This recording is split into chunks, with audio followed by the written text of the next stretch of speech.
বোন work from home করতে করতে মুখ চালাতেই থাকে, তাই অনলাইনে কিছু না কিছু জিনিস আসেই। তার মধ্যেই এই প্রিঙ্গেলসের বক্সটা এসেছিল। এটার মাথায় কোনো ঢাকনা ছিল না, আর দেখতে খুব ছোট, খুব কিউট। তো আমি যখনই দেখেছিলাম ভেবেছিলাম কিছু একটা এটা দিয়ে বানাবো। কি বানাবো তখন আর ভেবে পাইনি। প্রথমে ভাবলাম কোনো ফ্লাওয়ার ভাস বানাবো। এটা দিয়ে ক্যান্ডেল স্ট্যান্ড ভালো বানানো যাবে। আমার কাছে কিছু মিরর পিসেসও ছিল, ওইগুলো দিয়েই বানাতে শুরু করলাম। বড় মিরর পিসেসগুলো দিয়ে আমি আগে দেখেছিলাম, কিন্তু খুব একটা ভালো ফুটছিল না। তাই ছোটগুলো নিয়েই কাজ শুরু করলাম। প্রথমে এর বডিটাতে একটু আঠা লাগিয়ে লাগিয়ে কিছু নিজের মতো ডিজাইন বানিয়ে নিলাম। তারপর আমি আধ ঘন্টা মতো এটাকে ছেড়ে দিয়েছিলাম শুকিয়ে যাওয়ার জন্য। তারপর একটা ছোট বাটিতে একটুখানি হোয়াইট সিমেন্ট, একটু হোয়াইট কালার, ফেভিকল আর জল মিশিয়ে একটা মিক্সচার বানিয়েছিলাম। জলটা একটু বেশি পড়ে যেতে আরও খানিকটা হোয়াইট সিমেন্ট মিশিয়ে এটার পেস্টটা একটুখানি থিক রাখলাম, যাতে এটার বডিতে মাখালে ওটা ধরে যায় গায়ে।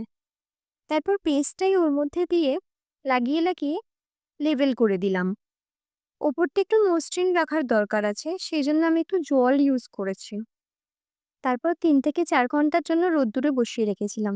যা রোদ্দুর বাইরে, বেশি সময়ই নিল না শুকোতে।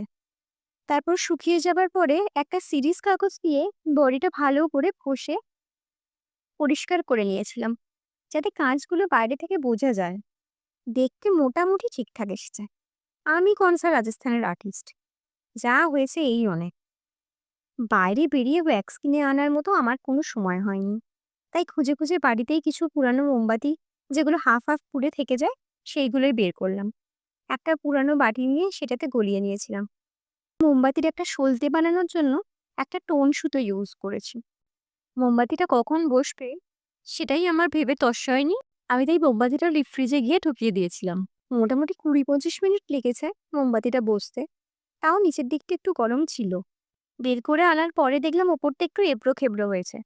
মানে গলা মোমবাতিটা বসলে যেরকম হয়, সেটাকেই একটু সুন্দর করে ডেকোরেট করব বলে একটু মোমবাতির ডাস্ট দিয়ে দিয়েছি। মোটামুটি এটা রেডি হয়ে গেছে। এ- কেমন লাগছে এটা জানাবেন। আজকের মতো বাই।